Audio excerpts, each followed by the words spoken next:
Hi hello ಎಲ್ಲರಿಗೂ ನಮಸ್ಕಾರ. Welcome back to our channel. ಎಲ್ಲರೂ ಹೇಗಿದ್ದೀರಾ? ಚೆನ್ನಾಗಿದ್ದೀರಾ ಅಂತ ಭಾವಿಸ್ತೀನಿ. ನಾನು ಕೂಡ ತುಂಬ ಚೆನ್ನಾಗಿದ್ದೀನಿ. ಏನಪ್ಪ ಬೆಳಗ್ಗೆನೇ ಮನೆ ವಿಡಿಯೋ ತೋರಿಸ್ತಾ ಇದ್ದಾರಾ, ಊರಿಗೆ ಹೋಗಿದ್ದಾರಾ ಅಂತ ಅನ್ಕೊಬೋದು. ಇಲ್ಲ, ಊರಿಂದ ನನಗೆ ವಿಡಿಯೋ ಮಾಡಿ ಕಳಿಸಿದ್ದು. ಇದು ಮೇಲ್ಗಡೆ ಸ್ವಲ್ಪ ಡಿಸೈನ್ ಮಾಡಿಸೋದಿತ್ತು ಅಂತ ಹೇಳಿದ್ನಲ್ಲ, ಸೊ ಅದ್ರದ್ದು ಫುಲ್ ಗೋಡೆ ಎಲ್ಲ ಹಾಕಿ ಪಿಲ್ಲರೆಲ್ಲ ಹಾಕ್ಕೊಂಡಿದ್ದಾರೆ. ಸೊ ಈ ಕಡೆ ಎಲ್ಲ ಗೋಡೆ ಎಲ್ಲ ಕಟ್ಕೊಂಡಿದ್ದಾರೆ. ಇನ್ನು ಒಂದು ವಿಂಡೋ ಬರಬೇಕು, ಮತ್ತು ಅಲ್ಲೊಂದು ಸ್ಪೇಸ್ ಬಿಟ್ಟಿದ್ದಾರೆ, ಅಲ್ಲಿಗೊಂದು ವಿಂಡೋ ಬರುತ್ತೆ. ಸೊ ಅದಾದಮೇಲೆ ನೆಕ್ಸ್ಟು ಇನ್ನು ಈ ರೀತಿಯಾಗಿ ಬಂದಿದೆ. ಇದೊಂದು ಫಿನಿಷಿಂಗ್ ಆಗಿಬಿಟ್ರೆ ಫುಲ್ಲು ನಮ್ಮದು ಕಟ್ಟಡ ಅನ್ನೋದು ಇನ್ನೇನು ಇರಲ್ಲ. ಇನ್ನು ಅಡುಗೆ ಮನೆದು ಅಷ್ಟು ಮಾತ್ರ ನಾವು ಏನಾದರೂ ಶೆಲ್ಫ್ ಎಲ್ಲ ಇಟ್ಕೊಳ್ಳಿಕ್ಕೆ ಮಾಡಬೇಕು. ಸದ್ಯಕ್ಕಂತೂ ಇಂಟೀರಿಯರ್ ಎಲ್ಲ ಮಾಡಿಸ್ಲಿಕ್ಕೆ ಹೋಗಲ್ಲ. ನೋಡೋಣ ಮುಂದೆ ಅನುಕೂಲ ಆದರೆ. ಸೊ ಒಳ್ಳಿಗೆಲ್ಲ ಅವಶ್ಯಕತೆ ಇಲ್ಲ ಅಂದ್ಕೊತೀನಿ. ಬಟ್ ಆದ್ರೂ ಇವಾಗ ಎಲ್ಲರೂ ಮನೆ ಅಂದಮೇಲೆ ನೋಡೋದೇ ಇಂಟೀರಿಯರು. ಸೊ ನಾವು ಸ್ವಲ್ಪ ಮೀಡಿಯಮ್ ಆಗಿ ಮಾಡಿಸೋಣ ಅಂತ ಬರೀ ಅಡುಗೆ ಮನೆ ಮತ್ತು ಒಂದೆರಡು ರೂಮ್ಗಳಿಗೆ ಅಷ್ಟೇ. ಸೊ ಇನ್ನು ನೋಡಿ, ಇದೆಲ್ಲ ರೂಮು. ಇನ್ನು ಒಳಗಡೆ ಎಲ್ಲ ಬಾತ್ರೂಮಿಂದಾಗಿರ್ಬೋದು ಮತ್ತು ಲೈಟಿಂದು ಎಲ್ಲದನ್ನು ಪೈಪಿಂಗ್ ಎಲ್ಲ ಮಾಡಿ ವೈರಿಂಗ್ ಎಲ್ಲ ಮಾಡಲಿಕ್ಕೆ ಎಲ್ಲ ಇದು ಮಾಡ್ಕೊಂಡಿದ್ದಾರೆ. ಮತ್ತು ಎಲ್ಲ ಅದೇ ಗೋಡೆನೆಲ್ಲ ತೂತ ಕೊರೆದ್ಬಿಟ್ಟಿದ್ದಾರೆ. ಇದೇ ಕೆಲಸ ಆಗುತ್ತೆ ನೋಡಿ, ಕಷ್ಟಪಟ್ಟು ಗೋಡೆ ಇಡ್ಸೋದು, ಮತ್ತು ತೂತ ಮಾಡೋದು, ಮತ್ತು ಅದಕ್ಕೆ ಗಿಲಾವ್ ಮಾಡೋದು, ಬರೀ ಇದೇ ಆಗೋಗುತ್ತೆ. ಏನು ಮಾಡೋಂಗಿಲ್ಲ. ಮೇಲ್ಗಡೆದೆಲ್ಲ ಸ್ವಲ್ಪ ಫಿನಿಷಿಂಗ್ ಎಲ್ಲ ಮುಗಿದ್ಬಿಟ್ರೆ ಸ್ವಲ್ಪ ಸುಧಾರಿಸ್ಕೊಂಡು ನಾವು ಕೂಡ ನೆಕ್ಸ್ಟು ಗಿಲಾವ್ ಕಡೆ ಹೋಗಬೇಕು. ಸದ್ಯಕ್ಕಂತೂ ಆಗಲ್ಲ. ನಾವು ಯಾವ್ಯಾವುದೋ ಸ್ವಲ್ಪ ಲೋನ್ಗಳೆಲ್ಲ ಮಾಡಿಸ್ಕೋಬೇಕು ಅಂದ್ಕೊಂಡಿದ್ವಿ, ಹೋಮ್ ಲೋನೆಲ್ಲ. ಸೊ ಅದೆಲ್ಲ ಆದಮೇಲೆ ಸಣ್ಣ ಪುಟ್ಟದೇನಿರುತ್ತೆ ಕೊಡೋರಿಗೆ ಅವ್ರಿಗೆಲ್ಲ ಕೊಟ್ಬಿಟ್ಟು ಇನ್ನು ಉಳಿದಿರೋದ್ರಲ್ಲಿ ನಾವು ಮನೆ ಕೆಲಸನೆಲ್ಲ ಫಿನಿಷಿಂಗ್ ಮಾಡ್ಕೋಬೇಕು. ಅತಿಯಾಗಿ ಹೋಗ್ಬಿಟ್ರೆ ಅಮೃತನೂ ವಿಷ ಅಂತಾರಲ್ಲ, ಹಂಗೆ ಅರ್ಜೆಂಟ್ ಮಾಡಲಿಕ್ಕೆ ಆಗಲ್ಲ. ಈಗ ಆಲ್ರೆಡಿ ತುಂಬ ರಿಸ್ಕ್ ಮಾಡ್ಕೊಂಬಿಟ್ಟಿದ್ದೀವಿ. ಹಾಗೆ ಮನೆ ಮುಂದೆ ಒಂದು ಸಾಂಪ್ರದಾಯಿಕವಾಗಿ ಇರಲಿ ಅಂತ ಒಂದು ವುಡ್ಡಿಂದು ಕಿಟಕಿ ಇಡಿಸಿದ್ವಿ. ಯಾಕಂದರೆ ನಾವು ಪೂರ್ತಿ ಎಲ್ಲ ಕಬ್ಬಿಣದ್ದು ಕಿಟಕಿ ಮಾಡಿಸ್ತಾ ಇರೋದು. ಸೊ ಸ್ಲೈಡರ್ ಮಾಡಿಸೋಣ ಅಂದ್ಬಿಟ್ಟು ಸೊ ಆ ಕಿಟಕಿನೂ ಕೂಡ ಮುಚ್ಚಿಸ್ಬಿಟ್ವಿ. ಯಾಕಂದರೆ ಅಷ್ಟು ಬೆಳಕು ಬರಲ್ಲ. ಇನ್ನು ಅದು ಪೂರ್ತಿ ಗೋಡೆ ಬಂದುಬಿಡ್ತು, ಅದು ವೇಸ್ಟ್ ಆಯಿತು. ಅದು ಮೆಟ್ಲು ಕೆಳಗಡೆ ಬಂದುಬಿಡುತ್ತೆ. ಅದಕ್ಕೋಸ್ಕರ ಅದು ಬೇಡ ಮುಚ್ಚಿಬಿಡಿ ಅಂದ್ಕೊಂಡ್ವಿ ಅಂತ ಹೇಳಿದ್ವಿ. ಆ ರೂಮಲ್ಲಿ ಇನ್ನೂ ಒಂದು ಕಿಟಕಿ ಇದೆ, ಸೊ ಸಾಕಾಗುತ್ತೆ ಬೆಳಕು ಅಂತ. ಮುಂದೆ ಡಿಸೈನು ಸದ್ಯಕ್ಕೆ ಈ ರೀತಿಯಾಗಿ ಬಂದಿದೆ. ಇವಾಗ ಆಲ್ರೆಡಿ ಫಿನಿಷಿಂಗ್ ಆಗಿದೆ. ಇದು ಸ್ವಲ್ಪ ಹಳೆ ವಿಡಿಯೋ, ಈಗ ಒಂದು 4-5 ದಿನದ್ದು ಹಿಂದಿನ ವಿಡಿಯೋ ಇದು. ಇವಾಗ ಪೂರ್ತಿ ಮೇಲ್ಗಡೆದೇನಿತ್ತು ಕೆಲಸ ಅದು ಫಿನಿಷಿಂಗ್ ಆಗಿದೆ. ಅದು ನೆಕ್ಸ್ಟ್ ವಿಡಿಯೋದಲ್ಲಿ ನಿಮಗೆ ತೋರಿಸ್ತೀನಿ ನಾನು. ಸೊ ನೆಕ್ಸ್ಟು ನಾನು ಮನೆ ಕೆಲಸ ಶುರು ಮಾಡಿಕೊಂಡೆ. ನಿಮಗೆ ಗೊತ್ತಾಯಿದೆ ನಾನು ಮಿಕ್ಸ್ ಫ್ರೂಟ್ ಕಪ್ ಬಿಸ್ನೆಸ್ ಶುರು ಮಾಡಿದ್ದೀನಿ ಅಂತ. ಸ್ವಲ್ಪ ಬೇಗ ಎಲ್ಲ ಕೆಲಸ ಮುಗಿಸ್ಕೊಳ್ಳೋಣ ಅಂದ್ಬಿಟ್ಟು ಇವತ್ತು ಬೇಗನೆ ಎಲ್ಲ ಕೆಲಸ ಮುಗಿಸಿ ಸ್ನಾನ ಎಲ್ಲ ಮಾಡಿ ಪೂಜೆನೂ ಕೂಡ ಮಾಡಿಕೊಂಡೆ. ಶಿವವ್ರ ಕೈಲಿ ಹಾಗೆ ವಿಡಿಯೋ ಮಾಡೋಕ್ಕೆ ಕೂಡ ಕೊಟ್ಟಿದ್ದೆ, ಸ್ವಲ್ಪ ವಿಡಿಯೋ ಮಾಡಿ ಅಂತ. ನಿಜವಾಗ್ಲೂ ಒಂದು ಸ್ವಲ್ಪನೂ ಹೆಲ್ಪ್ ಮಾಡಲ್ಲ ಶಿವವರು. ನೀವು ಹೇಳ್ತೀರ ಅಣ್ಣ ಎಷ್ಟು ಸಪೋರ್ಟ್ ಮಾಡ್ತಾರೆ ಅಂತ. ಸಪೋರ್ಟ್ ಮಾಡೋದು ಅಂದರೆ ಮಾಡು ಅನ್ನೋದಲ್ಲ. ಸೊ ಅದ್ರ ಜೊತೆಗೆ ಸ್ವಲ್ಪ ನಮಗೆ ಹೆಲ್ಪ್ ಕೂಡ ಮಾಡಬೇಕು. ನನಗಿವಾಗ ಮಾಡೋದೇನೋ ಮಾಡೋಕ್ಕೆ ಶುರು ಮಾಡ್ಕೊಂಬಿಟ್ಟೆ. ಇವಾಗ ಹೆಂಗೆ ಆಗ್ತಾಯಿದೆ ಅಂದರೆ ಈ ಕಡೆ ಮನೆ ಕೆಲಸನೂ ಮಾಡ್ಕೋಬೇಕು, ಈ ಕಡೆ ಅಲ್ಲೂ ಮಾಡಬೇಕು, ಮಾಡ್ದಂಗೆ ಇರೋಕ್ಕೂ ಆಗಲ್ಲ. ಸೊ ಆ ಥರ ಆಗಿದೆ. ಇದು ಸೆಕೆಂಡ್ ಡೇ, ಪರವಾಗಿಲ್ಲ, ಒಂದು ಸ್ವಲ್ಪ ಆಯಿತು. ಸೊ ಇವಾಗ ನಾವು ಬೇರೆ ಜಾಗ ಅಂದರೆ ಅಲ್ಲೇ ಸ್ವಲ್ಪ ಬೇರೆ ಕಡೆ ಇಟ್ಕೊಂಡಿದ್ದೀವಿ. ಯಾಕಂದರೆ ಇಲ್ಲಿ ಗಾಡಿ ನಿಲ್ಸೋಕ್ಕೆ ಜಾಗ ಇಲ್ಲ. ಅದಕ್ಕೋಸ್ಕರ ಅಲ್ಲೇ ಪಕ್ಕದಲ್ಲಿ ಶಿಫ್ಟ್ ಮಾಡ್ಕೊಂಡ್ವಿ. ಪರವಾಗಿಲ್ಲ, ಆಗುತ್ತೆ. ಬಟ್ ಇದ್ರ ಬಗ್ಗೆ ಎಲ್ಲ ನಾನು ಈಗಲೇ ಏನು ಹೇಳೋಕ್ಕಾಗಲ್ಲ. ಯಾಕಂದರೆ ಲಾಭ ನಷ್ಟ ಅನ್ನೋದು ಎಲ್ಲ ಸಣ್ಣದಾಗಿ ಶುರು ಮಾಡಿರೋ ಬಿಸ್ನೆಸ್ಸಲ್ಲಾಗಿರ್ಬೋದು, ದೊಡ್ಡದಾಗಿ ಶುರು ಮಾಡಿರೋ ಬಿಸ್ನೆಸ್ಸಲ್ಲಾಗಿರ್ಬೋದು, ಅದೆಲ್ಲ ಇದ್ದೇ ಇರುತ್ತೆ. ಅದನ್ನೆಲ್ಲ ನಾವು ಹೇಳಬೇಕು ಅಂದರೆ ಒಂದು ಹಂತಕ್ಕೆ ಅದು ಬರಬೇಕು. ಸೊ ಅದಕ್ಕೋಸ್ಕರ ಸ್ವಲ್ಪ ನಾವಿವಾಗ ಏನೇನು ಕಪ್ಪೆಲ್ಲ ತೊಗೊಂಡಿದ್ದೀವಿ ಅದೆಲ್ಲ ಖಾಲಿ ಆಗಲಿ, ಆವಾಗ ನಮಗೊಂದು ಲೆಕ್ಕ ಅಂತ ಸಿಗುತ್ತೆ ಅಂತ. ಸೊ ಅದಾದಮೇಲೆ ನಾನು ಹೇಳ್ತೀನಿ. ಇದು ತುಂಬ ಜನ ನನಗೆ ಇನ್ಸ್ಟಾಗ್ರಾಮಲ್ಲಿ ಮೆಸೇಜ್ ಮಾಡಿದ್ದೀರಾ. ಸೊ ಅದಕ್ಕೋಸ್ಕರ ನಾನು ವಿಡಿಯೋದಲ್ಲೇ ಹೇಳ್ತಾ ಇದ್ದೀನಿ. ಸೊ ನಾನು ಇನ್ನೂ ಒಂದು ವಾರದವರೆಗೂ ಏನು ಹೇಳೋಕ್ಕಾಗಲ್ಲ. ನನಗೆ ಏನು ಟಾರ್ಗೆಟ್ ಇದೆ ಅದು ಕಂಪ್ಲೀಟ್ ಆಯಿತು ಅಂತಂದರೆ ಎಷ್ಟು ಲಾಭ ಬರುತ್ತೆ, ಮಾಡ್ಬೋದು ಇಲ್ಲ ಅನ್ನೋದು ನಾನು ನಿಮಗೆ ಅಪ್ಡೇಟ್ ಕೊಡ್ತೀನಿ. ತುಂಬ ಕಪ್ಗಳೆಲ್ಲ ನಮಗೂ ಸೇಲ್ ಮಾಡ್ತಾ ಇಲ್ಲ. ಯಾಕಂದರೆ ಸ್ವಲ್ಪನೇ ಮಾಡ್ಕೊತಾ ಇದ್ದೀವಿ, ಇನ್ನೂ ಸ್ಟಾರ್ಟಿಂಗ್ ಅಲ್ವಾ, ಅದಕ್ಕೋಸ್ಕರ. ಇನ್ನು ಎಲ್ಲ ಮುಗಿಸ್ಕೊಂಡು ಇವತ್ತಿನ ಕಪ್ಸ್ ಎಲ್ಲ ಖಾಲಿ ಆಯಿತು. ಸ್ವಲ್ಪ ಕಡಿಮೆನೇ ಮಾಡ್ಕೊಂಡಿದ್ವಿ.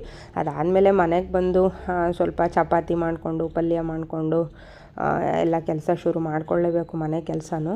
ಇವತ್ತಂತೂ ಸ್ವಲ್ಪ ನನಗೆ ಸುಸ್ತಾದಂಗೆ ಆಗೋಗ್ಬಿಡ್ತು. ಯಾಕಂದರೆ ಸೆಕೆಂಡ್ ಡೇ ಅಲ್ವಾ. ಸೊ ಹಾಗಾಗಿ ನನಗೂ ಸ್ವಲ್ಪ ಟಯರ್ಡ್ ಆದಂಗೆ ಆಗೋಯ್ತು. ಎಷ್ಟು ಬೇಗ ಮಲ್ಕೊತೀನಪ್ಪ ಅಂತ ಅನ್ನಿಸ್ಬಿಡ್ತು. ಹಾಗಾಗಿ ಎಲ್ಲರಿಗೂ ಊಟಕ್ಕೆ ಕೊಟ್ಟು ನಾನು ಕೂಡ ಊಟಕ್ಕೆ ಹಾಕ್ಕೊಂಡೆ. ಮತ್ತು ಇನ್ನು ನೆಕ್ಸ್ಟ್ ಡೇಯಿಂದ ಮತ್ತೆ ಕೆಲಸ ಶುರುವಾಯಿತು. ನೋಡ್ತಾ ಇರ್ಬೋದು, ಅಡುಗೆ ಮನೆ ಎಲ್ಲ ಕ್ಲೀನ್ ಮಾಡಿಕೊಂಡು ಪಾತ್ರೆ ಎಲ್ಲ ತೊಳೆದಿಟ್ಕೊಂಡು ಇನ್ನು ಸ್ವಲ್ಪ ಬಕೆಟ್ಗೆಲ್ಲ ನೀರು ತುಂಬಿಸಿಟ್ಕೊಳ್ಳೋಣ ಅಂತ. ನನಗಲ್ಲಿ ಜಾಸ್ತಿ ಹೊತ್ತು ನಿಂತ್ಕೊಂಡು ಪಾತ್ರೆ ತೊಳಿಲಿಕ್ಕೆ ಆಗೋಲ್ಲ, ಅದಕ್ಕೋಸ್ಕರ ಬಕೆಟಲ್ಲಿ ನೀರು ತುಂಬಿಸ್ಕೊಂಬಿಟ್ಟು ಜಾಸ್ತಿ ಪಾತ್ರೆ ಇದ್ದರೆ ಕೆಳಗಡೆ ಕೂತ್ಕೊಂಡು ತೊಳಿತೀನಿ.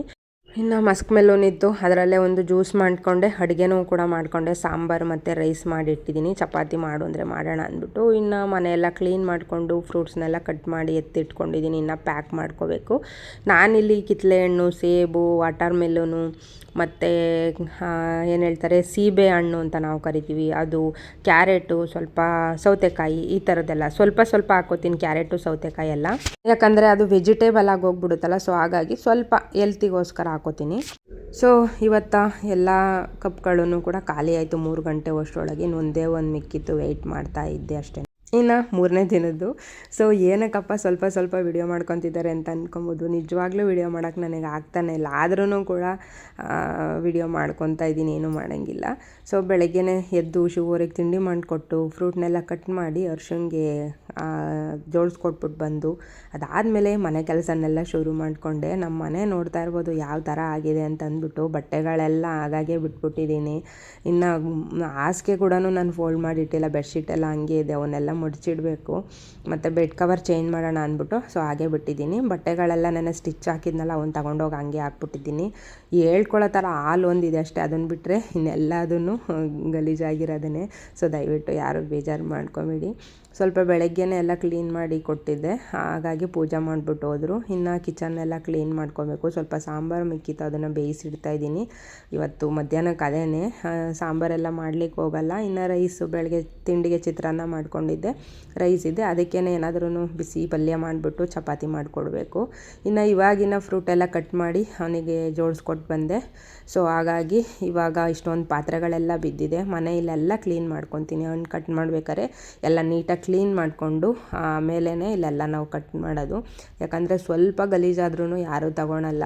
ಹೈಜೀನ್ ತುಂಬ ಇಂಪಾರ್ಟೆಂಟು, ಯಾಕಂದರೆ ತಿನ್ನೋ ಪದಾರ್ಥದಲ್ಲಿ ನಾವು ಕ್ಲೀನ್ ಇಲ್ದಲೇ ಹಂಗೆ ಮಾಡೋಕ್ಕೆ ಆಗಲ್ಲ. ತುಂಬ ನೀಟಾಗಿ ಕ್ಲೀನಾಗಿ ಮಾಡಬೇಕಾಗುತ್ತೆ. ಸೊ ಇವನ್ನೆಲ್ಲ ತೊಳೆದು ಕ್ಲೀನ್ ಮಾಡಿಕೊಂಡು ಮತ್ತು ನಾನು ಸ್ನಾನ ಮಾಡಿ ನಾನು ಮತ್ತೆ ಪೂಜೆ ಮಾಡಿ ಮಧ್ಯಾಹ್ನಕ್ಕೆ ಅಡುಗೆ ಮಾಡೋ ಅಷ್ಟರೊಳಗೆ ನಿಜವಾಗ್ಲೂ ತುಂಬ ಟಯರ್ಡ್ ಆಗೋಗ್ಬಿಡುತ್ತೆ. ಸೊ ನಾನು ಅಂದ್ಕೊತಿದ್ದೆ 2 ಅವರ್ ಟೈಮ್ ಇರುತ್ತೆ ಅಲ್ವಾ, ಅದರಲ್ಲಿ ಏನಾದರೂ ಒಂದು ಮಾಡ್ಕೊಳ್ಳೋಣ ಸಣ್ಣ ಪುಟ್ಟದು, ಒಂದು 500 ರೂಪಾಯಿ ಉಳಿದ್ರೆ ಏನಕ್ಕಾದ್ರೂ ನಮಗೆ ಆಗುತ್ತೆ ಅಂತ ಈ ಥರ ಥಿಂಕ್ ಮಾಡಿದೆ. ಶಿವರು ಸ್ಟಾರ್ಟಿಂಗ್ ಡೇಯಿಂದನೂ ಸ್ವಲ್ಪ ಬೇಜಾರಾಗಿದ್ದರು, ನಿನಗೆ ಏನಕ್ಕೆ ಬೇಕು ಇದೆಲ್ಲ, ಅಲ್ಲಿ ಹೋಗಿ ನಿಂತ್ಕೊಳ್ಳೋದು ಮಾಡೋದು ಎಲ್ಲ ಅಂತ. ಸೊ ಅವ್ರಿಗೇನಂತಂದರೆ ಯಾರಾದರೂ ಏನಾರು ಅಂದ್ಕೊತಾರೆ ಅನ್ನೋದು ಒಂದು ಯೋಚನೆ. ಸೊ ನನಗೆ ಗೊತ್ತಿಲ್ಲ, ಏನೋ ಒಂದು ಮಾಡಬೇಕು ಅಂತ ಅಷ್ಟೇ. ಹಾಡ್ಕೊಳ್ಳೋರೆಲ್ಲ ನಮಗೆ ನಿಜವಾಗ್ಲೂ ಏನೂ ತಂದು ಕೊಡೋಕ್ಕೆ ಬರಲ್ಲ. 500 ರೂಪಾಯಿ ಮಿಕ್ಕಿದ್ರೆ ನಮ್ಮ ಕುಟುಂಬಕ್ಕೆ ಆಗುತ್ತೆ ಅಂತ ನಾನು ಯೋಚನೆ ಮಾಡಿದೆ. ಈಗ ಎಷ್ಟೋ ಜನ ಇನ್ಸ್ಟಾಗ್ರಾಮಲ್ಲಿ ಪ್ರಮೋಷನ್ ಮಾಡ್ತಾರೆ, ಏನೇನೋ ಸೇಲ್ ಮಾಡ್ತಾರೆ, ಅದೆಲ್ಲ ಮಾಡ್ತಾರೆ. ಅದಕ್ಕೂ ಇದೇನು ನನಗೆ ಕೆಟ್ಟದಂತ ಅನ್ನಿಸ್ಲಿಲ್ಲ, ಯಾಕಂದರೆ ಇದು ನನ್ನ ಸ್ವಂತದ್ದು, ನನಗೆ ಬೇಕಾಗಿ ನಾನು ಇಷ್ಟಪಟ್ಟು ಮಾಡಿರೋದು. ನಾನು ಯಾವಾಗ ಬೇಕಾದ್ರೂ ಸ್ಟಾಪ್ ಮಾಡ್ಬೋದು. ಸೊ ಆ ಥರ ಕೆಲವೊಬ್ಬೊಬ್ರಿಗೆ ಒಂದೊಂದು ಥರ ದುಡಿತಾರೆ, ಇನ್ನು ಕೆಲವೊಬ್ಬೊಬ್ರು ಒಂದೊಂದು ಥರ ದುಡಿತಾರೆ. ಸೊ ನಾನು ಈ ಥರ ಇಷ್ಟಿನವರೆಗೂ ಹರ್ಬಲ್ ಪ್ರಾಡಕ್ಟ್ ಸೇಲ್ ಮಾಡ್ತಾಯಿದ್ದೆ ನಾನು. ಸೊ ಆಫ್ಲೈನ್ ಆಗಿರ್ಬೋದು, ಆನ್ಲೈನ್ ಆಗಿರ್ಬೋದು. ಬಟ್ ಇವಾಗ ಇದನ್ನು ಸೇಲ್ ಮಾಡ್ತಾಯಿದ್ದೀನಿ ಅಷ್ಟೇ. ಎಷ್ಟು ದಿನ ಆಗುತ್ತೆ ಅಷ್ಟು ದಿನ ಮಾಡೋದು. ಇನ್ನು ತಂಗಿ ಮದುವೆ ಬೇರೆ ಮಾರ್ಚ್ 6ನೇ ತಾರೀಕಿಗೆ ಡೇಟ್ ಫಿಕ್ಸ್ ಆಗಿದೆ. ಸೊ ಅಲ್ಲಿಗೆ ಬೇರೆ ಹೋಗಬೇಕು. ಅಲ್ಲಿವರೆಗೂ ಎಷ್ಟು ದಿನ ಆಗುತ್ತೆ ಅಷ್ಟು ದಿನ ಮಾಡಿ ಆಮೇಲೆ ಮತ್ತೆ ಬಂದು ಸ್ಟಾರ್ಟ್ ಮಾಡ್ಕೋಬೇಕು. ಸೊ ಇನ್ನು ಆಚೆ ಎಲ್ಲ ಕೆಲಸ ಮಿಕ್ಕಿದೆ. ಹರ್ಷಂಗೆ ಅಂಗಡಿ ಜೋಡಿಸಿದ್ದೀನಿ, ನೋಡ್ತಾ ಇರ್ಬೋದು, ಅಲ್ಲಿ ಕಾಣಿಸ್ತಾ ಇದ್ದಾನೆ. ಪಾಪ ಕೂತಿದ್ದಾನೆ, ಸ್ವಲ್ಪ ಬಿಸಿಲಿದೆ. ಅವನಿರೋ ಹೊತ್ತಿಗೆ ನಂಗೆ ಸ್ವಲ್ಪ ಈಸಿ ಅಂತ ಅನ್ನಿಸ್ತಾ ಇದೆ. ಆಮೇಲೆ ನಾನು ಹೋಗ್ತೀನಿ, ಅವನನ್ನು ಮನೆಗೆ ಕಳಿಸ್ತೀನಿ. ನಾನು ಮನೆ ಕೆಲಸ ಎಲ್ಲ ಮುಗಿಸ್ಕೊಳ್ಳೋವರೆಗೂ. ಅವನು ಇನ್ನೇನು ರಜಾ ಬಂದಿದ್ದು ಊರಿಗೆ ಹೋಗ್ತಾನೆ. ಅವನು ಹೋದ್ಮೇಲೆ ಸ್ವಲ್ಪ ನನಗೂ ಕೂಡ ಕಷ್ಟನೇ ಆಗುತ್ತೆ, ಏನು ಮಾಡೋಂಗಿಲ್ಲ. ಆಮೇಲೆ ಹುಡುಗರಿಗೆಲ್ಲ ರಜಾ ಕೊಟ್ಟಾಗ ಕರ್ಕೊಂಡು ಬಂದುಬಿಡ್ತೀನಿ. ಅವ್ರು ಬಂದಾಗ ಇನ್ನೊಂದು ಸ್ವಲ್ಪ ನನಗೆ ಫ್ರೀ ಅನ್ನಿಸ್ತಾ ಇರ್ತದೆ. ನೋಡೋಣ ಯಾರ್ಯಾರು ಬರ್ತಾರೆ ಈ ಸಲ ರಜಕ್ಕೆ, ನನಗೂ ಗೊತ್ತಿಲ್ಲ. ಈ ಸಲ ನನ್ನ ತಂಗಿದಿರನ್ನು ಕರ್ಕೊಬರೋಣ ಅಂತ ಅಂದ್ಕೊಂಡಿದ್ದೀನಿ, ಭವಾನಿನ ಅವ್ರನ್ನೆಲ್ಲ. ಸೊ ನೋಡೋಣ. ಇನ್ನು ಇದು ಎಲ್ಲ ಕ್ಲೀನ್ ಮಾಡಿಕೊಂಡು ಪಾತ್ರೆ ಎಲ್ಲ ತೊಳ್ಕೊಂಡು, ಅಪ್ಪ ನನಗಂತೂ ನಿಜವಾಗ್ಲೂ ಆಗ್ತಾಯಿಲ್ಲ, ಅಷ್ಟು ಇದಾಗ್ತಾಯಿದೆ, ಸುಸ್ತಾಗ್ತಾಯಿದೆ. ನಿಜವಾಗ್ಲೂ ತುಂಬ ಕಷ್ಟ ಮಾಡೋದು.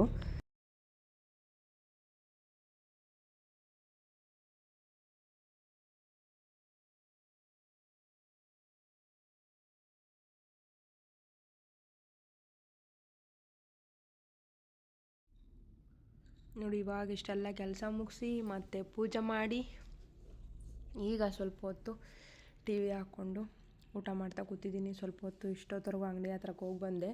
ಇನ್ನು ಅವರೆಕಾಳು ನೆನೆಸಿಟ್ಟಿದೆ, ಅದನ್ನು ಇತ್ತಕ್ಕೋಬೇಕು ಸಾಂಬಾರಿಗೆ. ಇನ್ನು ವಾಷಿಂಗ್ ಮಿಷಿನಿಗೆ ಬಟ್ಟೆ ಹಾಕಿದ್ದೀನಿ. ಸೊ ತುಂಬ ಕೆಲಸ ಇದೆ, ಬನ್ನಿ ಎಲ್ಲರೂ ಊಟ ಮಾಡೋಣ.